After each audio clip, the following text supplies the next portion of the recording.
You're skeptical of the state. You're getting over the myth of authority. But the state is still formidable. Or is it? You've got a front row seat in the transition to a free society. Let's dive headfirst into The White Pill Box with your host, Mark Maresca. Greetings all. Thank you so much for joining me today. Today I am very excited to have as my guest human white pill Joyce Brand. Joyce, welcome to The White Pill Box. Thank you. I'm going to tell you all about Joyce first. Joyce is the author of Pioneering Prosperity, the Morazán Model for Free Cities. She's also co-author of Economics and the Spiritual Life of Free Men. Joyce seamlessly bridges the worlds of entrepreneurship and governance, and we're going to talk about that word. We'll be talking a lot about the city of Morazán, Honduras, called Ciudad Morazán, Honduras, a pioneering ZEDE, as they call it, a zone for economic development and employment. Joyce writes for the Free Cities Foundation and has been featured on platforms like the Foundation for Economic Education. She's the co-founder of the Morazán Model Association. Now, Joyce, that's a mouthful, and I want to talk about all of it. I'll be linking to all of your work in the show notes. Now, you've been doing the rounds of interviews on this topic. I hope you don't mind rehashing a lot of what we converse with today. I love talking about this topic. So I'm going to give the punchline to my viewers right up front. Libertarians, voluntarists, whatever word you want to use, are often accused, let's say, of just living in theory. And when we talk about, even on my content, the transition to a free society, things like that, a lot of my listeners will often say, but what are the action plans? What happens in the real world? So strap on your seatbelts, everyone, because today you are going to be convinced we are in the transition to a free society. So Joyce, if you don't mind giving us a little bit of your own backstory. Great. I'd be glad to. I mean, I've had a lot of different careers through my life, and I've always, the thing that's gone through it is my concern about freedom. And freedom to me means responsibility, two sides of the same coin.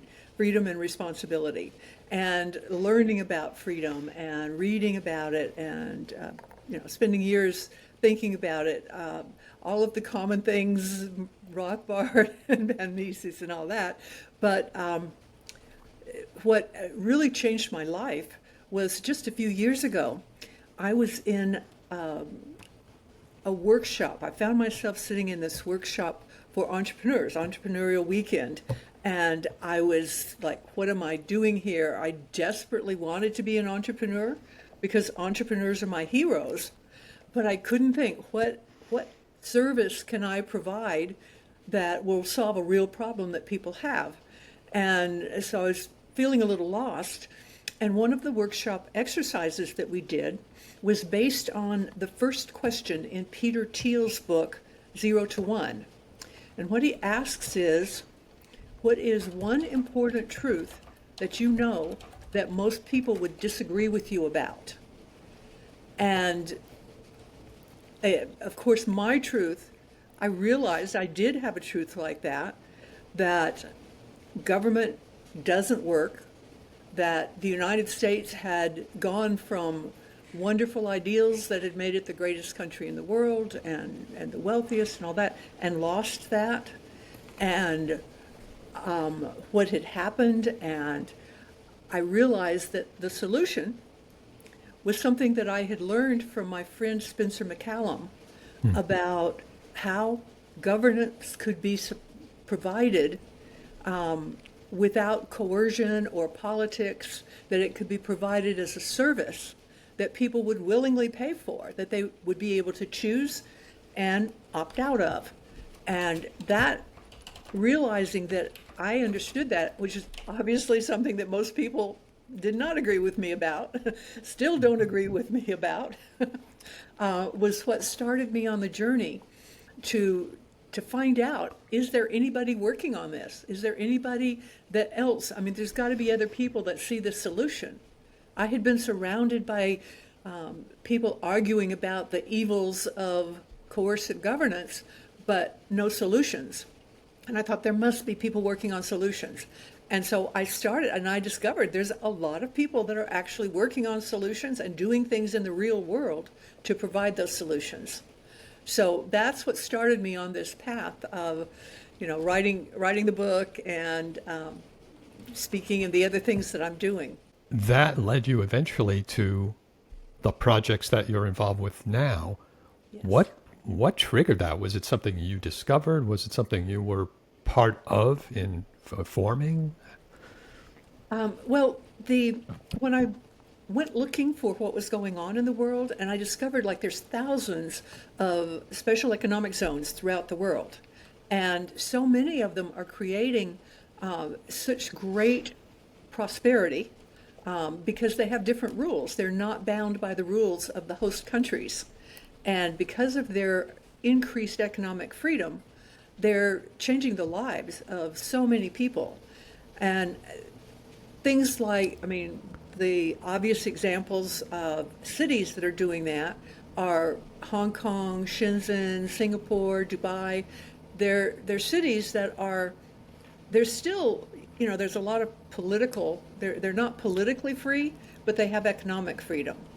And the idea, if you could take an economic zone, a special economic zone that just has economic freedom, and add in the political freedom, the personal freedoms, then that would be the ideal that I had learned from my friend Spencer, which is he called them entrepreneurial communities, or entrecoms is the short for that.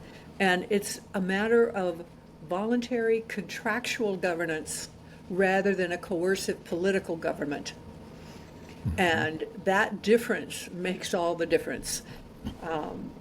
I like to think of it, and I do believe this, in the future we will subscribe to governance rather than submit to it. Right. What a great little catchphrase, and that just says it all right there. And that's a direct connection to one of the questions I had brought up in our email, the term governance itself. This, because of its root in government, the actual word, even libertarians could get thrown by this. I was when I first heard it years ago, and namely, it means, it could lead us to be thinking, oh, all right, so all you're really doing is replacing one kind of coercive entity with the state. And it is not at all like that. It's really institutional frameworks. Could you elaborate? Yes, the institution that we think of as government has become such a polarizing word because people either worship it, like, oh, if there's a problem, the government's supposed to solve it, and we just need to pass another law. And then on the other hand, people that hate the government, that, oh, we shouldn't have any government at all because it's so evil, because everything government does, it ends up hurting the people it's supposed to help. And that actually, I believe, is true. It does tend to hurt the people it purports to help. But they ascribe that to it's bad people, if we could replace the people, or something like that. But what I wanted to contrast that with is the word governance, which is neither positive nor negative. It depends on how you're using it, because to govern can be to regulate the speed of a car with a governor. It can be to govern yourself by controlling your temper, or self-government can be that kind of just being responsible for yourself, which to me that's a big part of freedom. Mm-hmm. And so that's why I like to use the word governance to make the point, I guess, that we do need a method of controlling ourselves, in a sense. We need, because we're social animals, because we depend on each other, we need community. So we need to find ways, rule sets that work to help us live together. And that's governance. But what is it we really need from governance? The obvious things, really there's two main things that we absolutely need from governance. One is security. And that goes back to, the Declaration of Independence, protection. Governments are instituted among men to protect life, liberty, and property. And so that's one need that we do have for governance. The other is some kind of dispute resolution practices, legal structures, so that we know what the norms are and how to live together in peace. And those structures, especially the dispute resolution, which, I mean, you could even say that crimes are a form of dispute. But aside from that, those two things are the things we most need. Now, additionally, things like infrastructure could be a function of governance, but those can be done by, private entities, not necessarily government or governance. So that's the distinction I make. And part of what I think of it in terms of the United States was formed like really based on the Declaration of Independence, which talked about consent of the governed. And it was based on 13 colonies, decentralized with their own rules that basically came together to in a sort of defense of the whole. But it wasn't meant to have a strong central government that ran everybody's lives, that had the same rules for everybody. It was supposed to be decentralized. It was supposed to be, in those days, you were pretty much left alone unless you were actually harming someone. There was a frontier, so that if you didn't like the rules wherever you lived, you could pack up and move west to the frontier and start a new life where there was no interference from people trying to rule you and ask for payment without providing services, which is basically what government has become. And that's what we have become now, what America has become now, unfortunately, is that central authority that's political. And I mean, no wonder we're polarized. People, if we've only got one big country and everybody has to follow the same rules, then everyone has to fight over who gets to make the rules. This is crazy. I think humanity has evolved past that, or we are evolving past that need to impose our will on others. And to me, that's freedom, is if you can get past that need to impose your will on others, you can be free yourself. It can be a mental state, no matter where you live.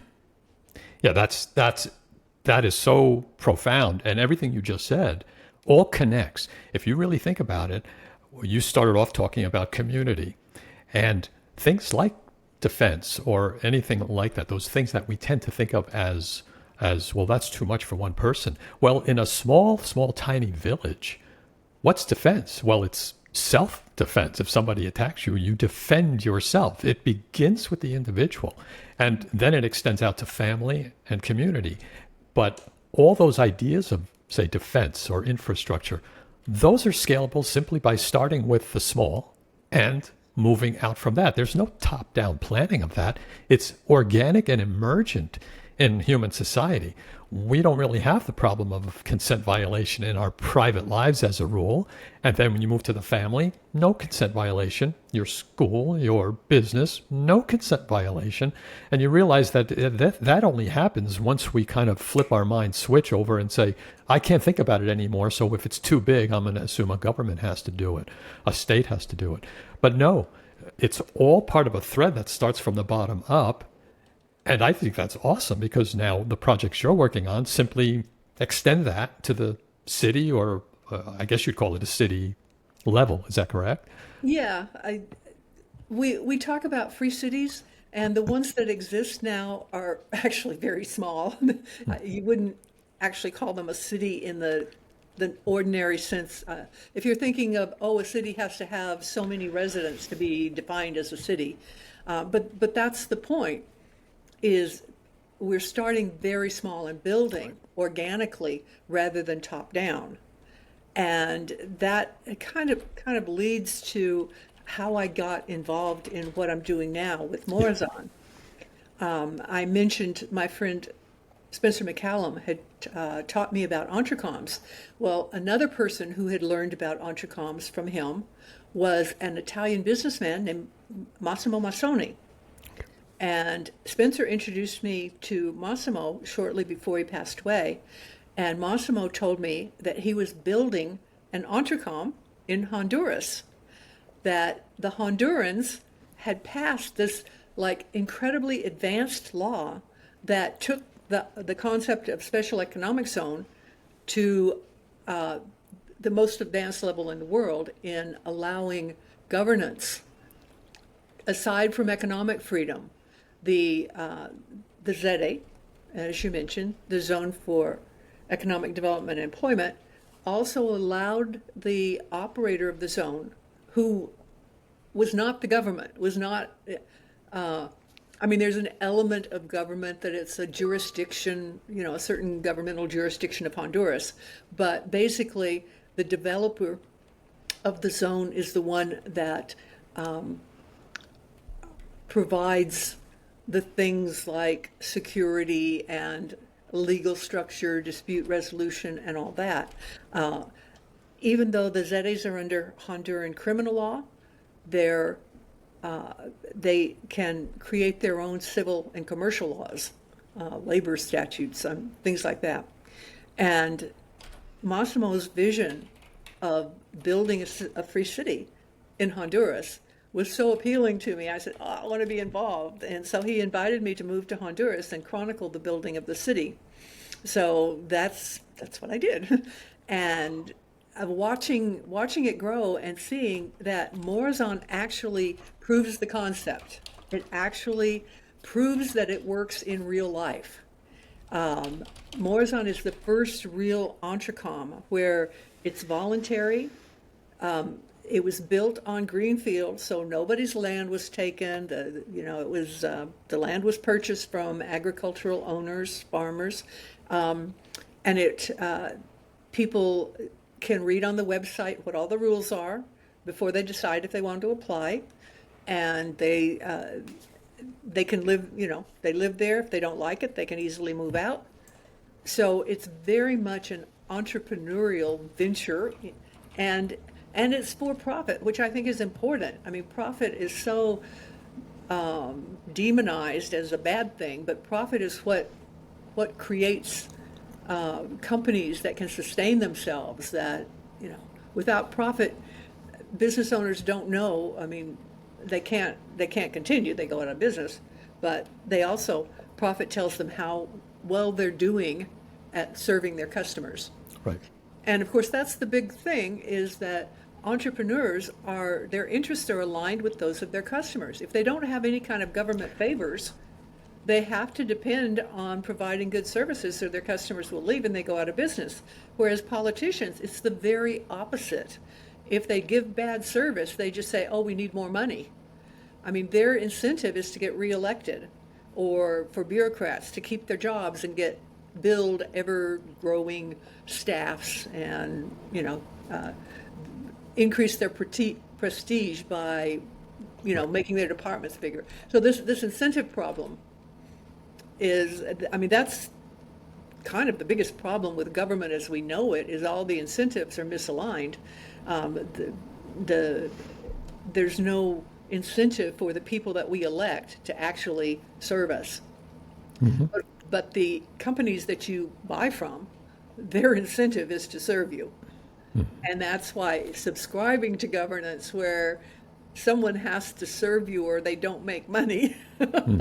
makes so much more sense than having to submit to somebody who says, oh, we have the right to rule you because we're your government.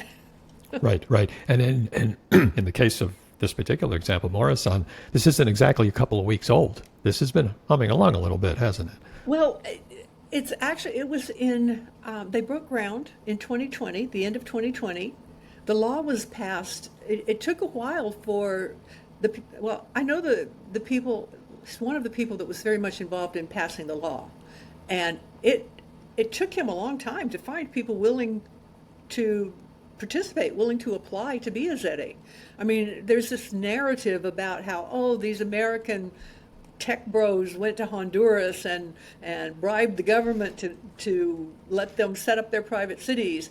This is not true at all. It's the very opposite. Honduras passed the law because they wanted to bring direct foreign direct investment into the country to increase the prosperity of the country. And they had a lot of trouble finding anybody that was willing to invest in Honduras because of all of the past history of corruption and things like that. And they had finally, the law was passed in 2013, and finally in 2020, they had two ZEDEs breaking ground, which was Morazán and Prospera on the island of Roatan. And the two ZEDEs, we're very good friends, but they couldn't be more different because they're serving totally different markets. Right. That Prospera is great, it's high tech, it's serving foreign investors and building incredible, it's got an incredible legal system and investment opportunities and things like that. Morazán was designed, as Massimo explained to me, he wanted to provide a better quality of life for working class Hondurans.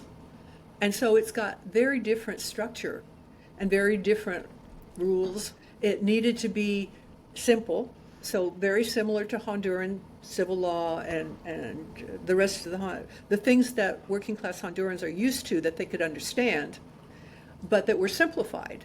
And things like Hondurans, a lot of them they are entrepreneurial, they want to start businesses, but they can't. I mean, it's so expensive and time consuming to try to start any kind of business in Honduras.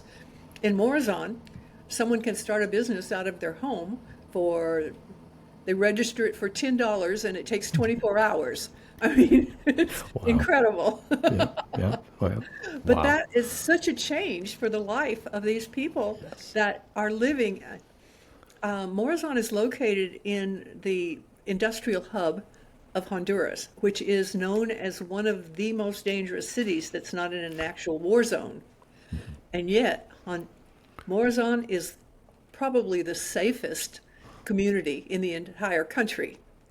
I mean, there are gated communities where the rich live, that the Honduran workers have no possibility of ever living there. But Morazán offers nice, sturdy, two-bedroom homes for like $140 a month. Our private police they don't have qualified immunity. They have no authority over the people except they have to earn their respect, but they're part of the community. They're professional security guards, and they can be easily fired if they're rude to the residents. If they're not doing their jobs, they can easily be fired. And they are wonderful. They're always cheerful. They're very happy to be working there. They do provide, I mean, Morazán has had like no crime, but this is, I got distracted because I get excited about this stuff. That's okay. No, but, this is exciting. Yeah, this broke ground in 2020. It was coming along really well. By 2021, there were, a lot of things being built. They had manufacturers that were ready to move in to offer jobs. There were a lot of people interested in living there as soon as the houses could be built. The first group of houses was completed toward the end of 2021. And then a socialist government got elected to Honduras. And they were totally opposed to freedom. They were totally opposed to bringing prosperity to Honduras, although they didn't like to admit it, but they wanted to keep the people poor and dependent. And, if you keep people poor and you're making all these promises to give them free things, you keep getting elected. So, that was the kind of government that came in. The previous government had been corrupt, but they did sincerely want some prosperity for the country because that's how they thought they could stay in power. Right. So, and that's true. I mean, governments that bring prosperity to their countries can stay in power. So it's a good argument for countries to allow the freedom for autonomous zones to build small cities in their, within their territory. That's why special economic zones, why there's so many and why they work. is having zones with different rules really helps the country, the prosperity of the country.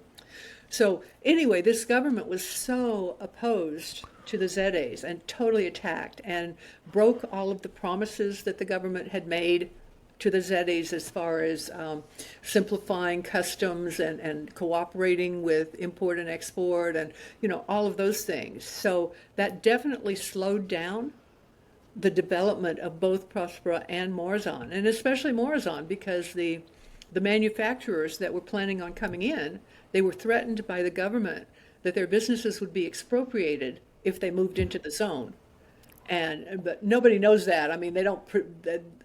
The press doesn't report on that aspect. Right. But that's what happened. Is they were afraid. I mean, there were several that were like signed up for it, but then when the new government got elected, they had to back out because, they were afraid that they would lose their business.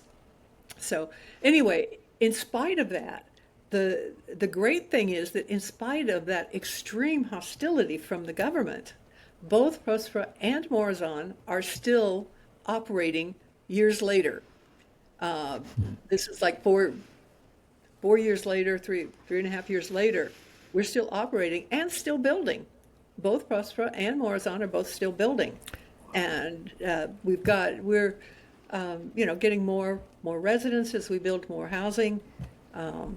We even are getting a few industrial tenants, which that was the big problem. Some people that weren't as afraid of having, like they didn't have a lot of machinery that could be expropriated. They could leave the zone quickly if there was too big a threat. So even that's coming along, which really proves that it can work. Oh yeah, that to me, of course, typical libertarian would look at that and say, see, the state gets in the way, the state impedes you, you guys going to have a real uphill battle here. But we're talking now, you're into, several years after these impediments have been thrown at you. And sure, it would have probably progressed faster had they not been there. But the fact is that it's still plugging along. It's still growing. And this is just an opinion, but I think this was the state's best shot. I think this was probably the worst they could do. Yes, we all know at any time they could probably send in the stormtroopers, nationalize everything, and just, gun everyone down. Okay, that's good fiction, but in reality, why are they not doing that? It's not from the goodness of their hearts. They would do it if they could. That's but right. There's something about the environment, all told, all taken together, that limits them. Okay, again, it's not their it's not their, beautiful, view on life. No, they would do it if they could. But it's there just isn't, there's just an environment that isn't conducive to it. Well, they know that they couldn't get away with it because of the international treaties. The people that created the law were very careful. They were worried about that happening, that another government could come in and try to, destroy the ZEDEs. And so they've got all of these, they changed the Constitution, and the international treaties. And there is now a lawsuit that Prospera brought against the Honduran government that people say, oh, they're trying to make this poor country pay all this billions of dollars. This is not fair. But the fact is, it had to be billions in order to try to get the government to do what it was supposed to do. Correct. Right. Now, the really great thing is that, as most socialist governments do, it's not governing well. I mean, things are worse since this government's been in power. And a lot of people that voted for it are now very disillusioned. And there's an election coming up in November, which it's expected that the socialist government will be voted out, that they're going to lose the election. I mean, they would have to be super rigged for them not to lose at this point, because all the polls and everything. But whatever government comes in next is going to be highly motivated to do the opposite of this government, which is to bring investment to Honduras, to let the ZEDEs, even if they have to, make some tweaks and call it something else, they're highly motivated to negotiate with the ZEDEs that are there and to create the opportunity for more of these autonomous, semi-autonomous zones to be created. Right. And so that's what we're really looking forward to, is within the next, half year, that there'll be a change of the government that will be more reasonable. Well, like I said, I think they had their best shot at propaganda, and that's more or less fallen apart. Could Yeah. you regale that one story about, is it an air conditioner repairman? Oh, yeah.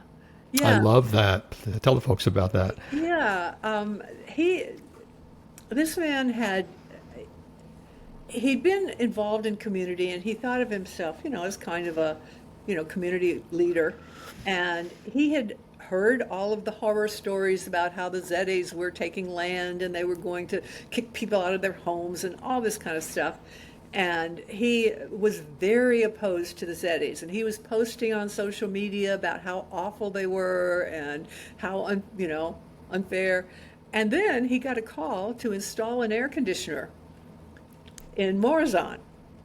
So that meant he had to actually go to Morazán and visit it and see what it was really like. And once he saw what it was really like and talked to the people that lived there, he realized that everything he'd been told about it was not true. And he ended up moving in and becoming sort of a community leader within Morazán. And so now he's raising his family in Morazán, and couldn't be happier. So he's been there now for, maybe 2 years? So, yeah, it's a very telling story, because most of the people that are saying all these bad things about how ZEDEs are illegal and they're trying to steal the sovereignty of Honduras, which is kind of meaningless anyway, Right, but right. but all these people, they don't visit it. They don't want to know what it's really like. I mean, there's open invitations to anyone to come visit, and they don't do it. The reporters don't go in there and find out the truth, because their incentive is to go along with the government's line or whatever. But this is to me, Morazán is like the first big proof of how well the Entrecom model works. But there's a lot of other things going on around the world too in building free cities. Yes. I have. You've given me some links to a couple of those, and my favorite is, let me bring it up myself so I can see it. It's freecommunities.org, and I will link to that. Free-communities.org. The cool thing about that, one of the cool things about it, is a map, an actual map, a world map. And it's got these little dots that show where any kind of experiment is going on or planned. And it's color-coded for whether it's a city or just some kind of enclave or whatever it might be. And if you had asked me before I saw it, how many dots do you see? I would have said 3, because I know about Prospera and Morazán, and I think there's one over there in Liberland in Europe. There's 14. And one of them is a seaside city called the Atlas City. Island. Like you were saying, there's all kinds of experiments going on, and this website apparently documents it. Yes, and there's actually, in some ways, this is by the Free Cities Foundation, which I write for, and I think is wonderful, doing wonderful work. But there's actually even more going on around the world that may not narrowly, fit the description of a free city, but they are experiments with different forms of governance that are not coercive political governments. And that's even more exciting. The 14 projects that we're tracking are really exciting, but then all of these other things that are being done. And even in the US, there are a lot of people that are working on building intentional communities. Now, it's really difficult in the US because the federal government has become so overreaching. It was originally supposed to only be protecting life, liberty, and property, and now it keeps finding more services to provide so that it can, demand more taxes because, see, we're doing all this other stuff for you. Whether that other stuff is things people want or not, but it's hard. That does make it hard in the U.S. to avoid, some of the injustices of the federal government. But some of these communities are managing to create, a fair amount of autonomy just by kind of flying under the radar. Now, obviously, they're not signing up to be put on a map so that anybody could see them, but they are building. And and that's one of the things that makes me so positive about the Free Cities movement, or the increased popularity of the idea of consent-based jurisdictions, is the fact that so many people are working on it, even if under the radar, or even if only limited. The U.S. is probably one of the more limited places as far as building these. But there are a lot of countries that are seeing the value. There's a lot going on in Africa with countries seeing the value of building free cities and or special jurisdictions of all kinds. And to me, like, one of the most promising things as a voluntarist is seasteading. Very few people want to live on the ocean. I mean, it's very, very few people would be willing to live on the ocean. But for those people that are willing, that are excited about the idea, that can be absolutely the freest kind of life and governance that you can imagine. Right. And so what I see the value of seasteading is in providing models, doing a lot of experimentation with different communities on the ocean that will try out different things and find out what works. The same is true on land, of course, but the ocean would have more latitude in designing these kinds of new systems, parallel systems of governance. So that's one of the things that I'm very excited about, is that possibility. Oh, yeah. That's okay. That's okay. Two guesses is as good as one. She wants attention right now. Well, that's, and to me, that's not even anything that's shocking or unusual. The fact that, seasteading is something that's going to develop, but it will not be something that everybody is to everybody's taste. If you look back, 150 years ago, America had however many millions of people as it had. Very few of them really did venture out to the frontier out west, but a lot of them did. And that's a little bit how seasteading is and is going to be. The adventurous type, the entrepreneurial types, the people who like adventure, they're going to be the first. They'll establish those enclaves or platforms or whatever they end up doing, and that's going to attract the investors who are going to do what? They're going to say, how can I make this palatable for the common man? How can I scale this so that almost anyone might want to come? So we're going to see all that happen. We're at the baby steps, but that's what I would foresee. That's what I foresee. And I think there's more people working on it than anyone realizes. I mean, I know I talk to a lot of people, and when I say free cities, they're like, what is that? And governance, what do you mean by that? And, it is, there's a lot of, which, I mean, I understand people are busy living their lives. They don't necessarily follow everything that's going on. But for the people who do see the opportunity, who do want to be involved, there's what I see as a growing need for them to make connections. There are communities that are growing up around different projects, like Prospera has its Discord server, and a lot of people are involved with that. Even Morazán, which is smaller and less attractive to expats because it's really designed for the Honduran workers. Even that, there's a community online that follows it, but there are very few places, really none, where, I mean, there's think tanks, wonderful think tanks like the Free Cities Foundation, which has lots of information about what's going on, like you mentioned, the map, the new communities, but I don't know of other forums that really bring together the people that are interested in building so they can make communities. And that's why I started the Morazán Model Association.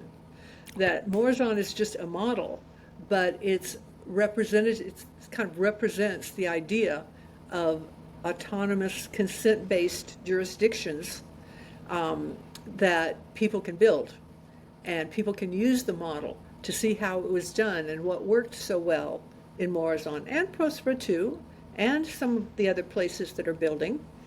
And so that's what I've just recently decided to make it into a membership that people can, to facilitate people making connections.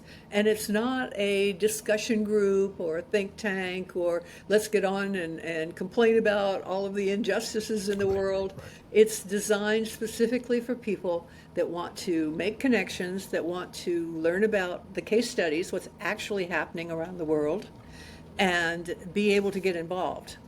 And so that is, I think one of the links I sent you was to morazanmodel.com, and find out about the membership for people that do want to be involved, that want to actually do something rather than just complaining about things. Yeah, that fits so tightly with my audience, because I've actually had subscribers say, this is, your content is great, but what's the action plan? You're like, well, what can I do? And my personal taste has always been theoretical, and I'm bookish and all that, so I've never been too much on that side of things, although I absolutely respect that side of this. But the introduction of these kind of examples allows me to serve that need a little bit and plug the things that really are part of this, as I call it, this transition to free societies, which we're just now embarking on. What's exciting to me, too, is exciting in a sense of a white pill exciting, is that the impediments we have to deal with today, you and everyone else, regarding the state, that's only a function of this stage of the whole evolution of this. It's okay, no problem. 2 guests is fine. I think it's characteristic only of this stage, when the state is, so to speak, the most going to be in the way.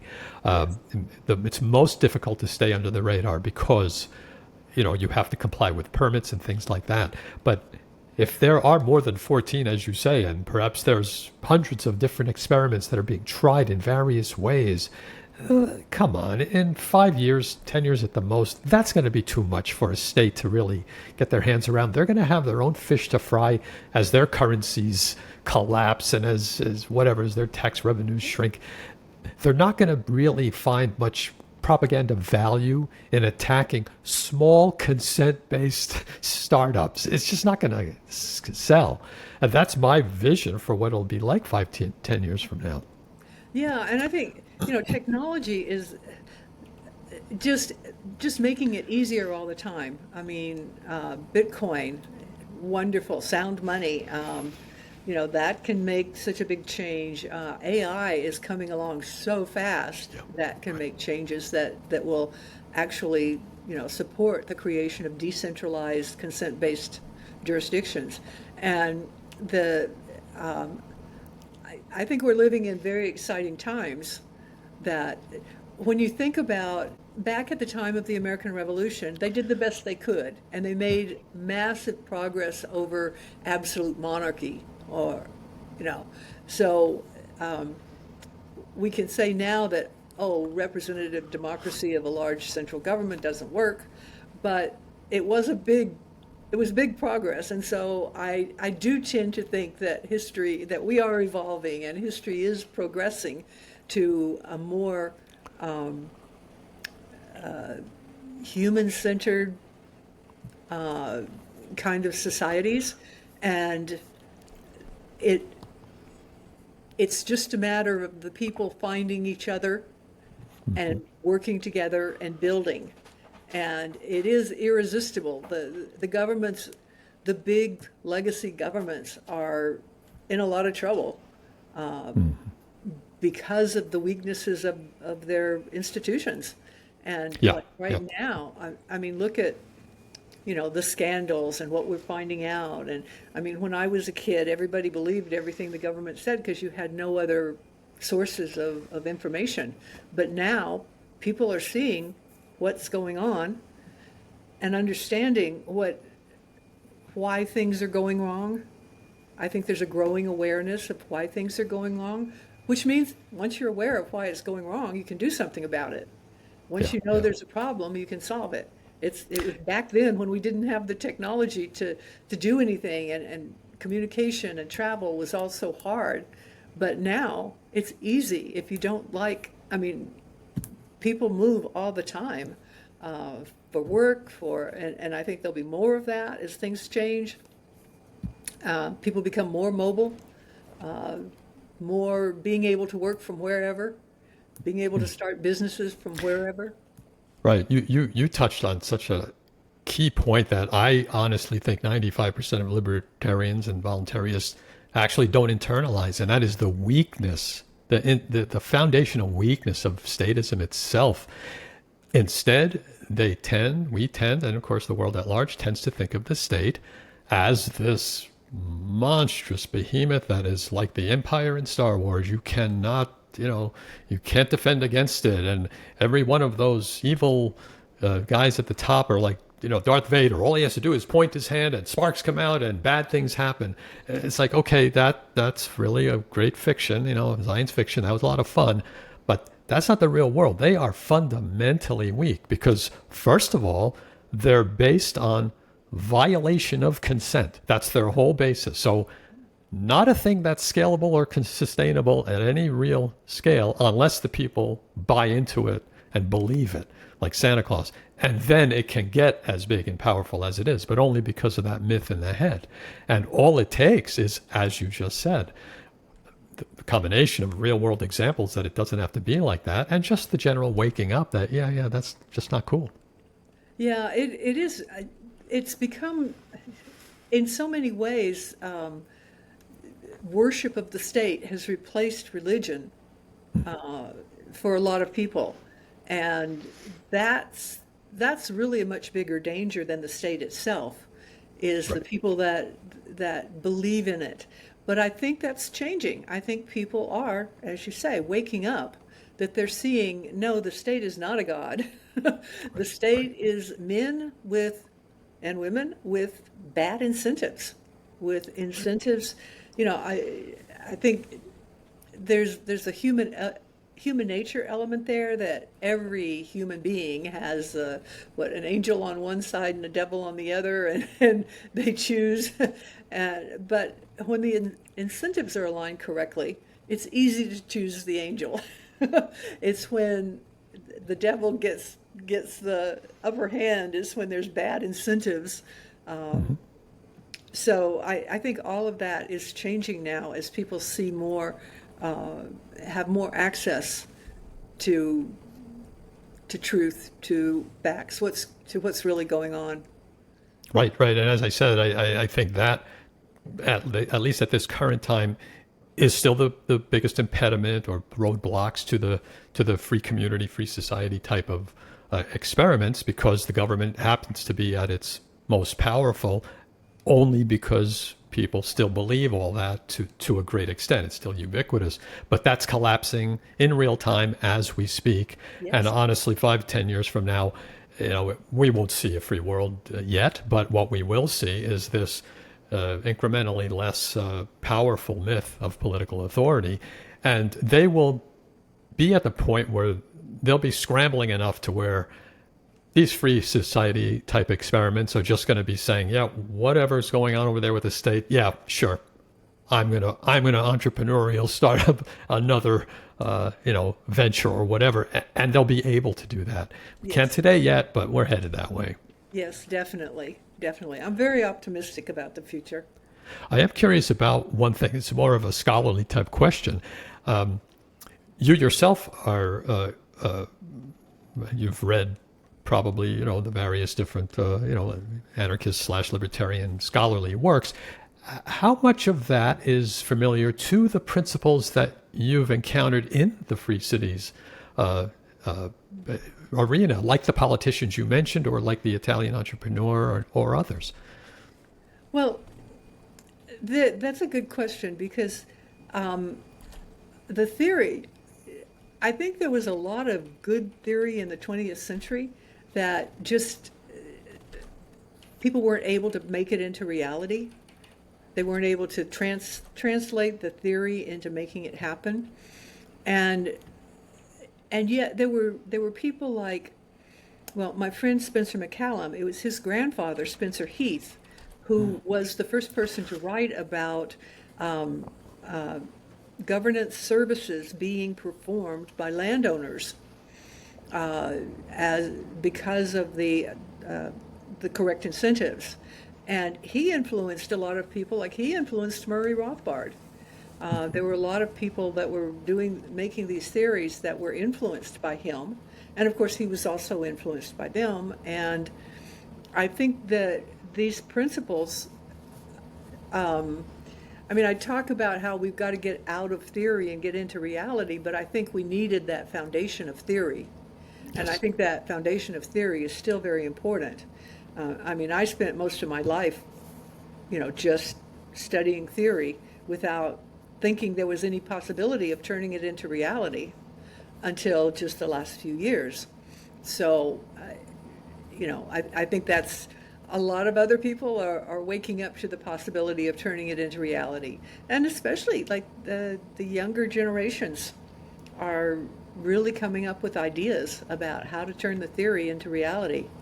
And they want to, because they see, I think a lot of, especially in the U.S., they see how the possibilities of their parents and grandparents are not possibilities for them in the current system. And in order to understand it, you do have to understand a certain amount of theory. And I think that then leads them to, well, let's take action to change it. Have you, I was curious though about if some of them, or if you've had the type of conversations to where oh, this guy has read Rothbard or whoever, that I'm always curious about what they know at that level about these scholarly underpinnings.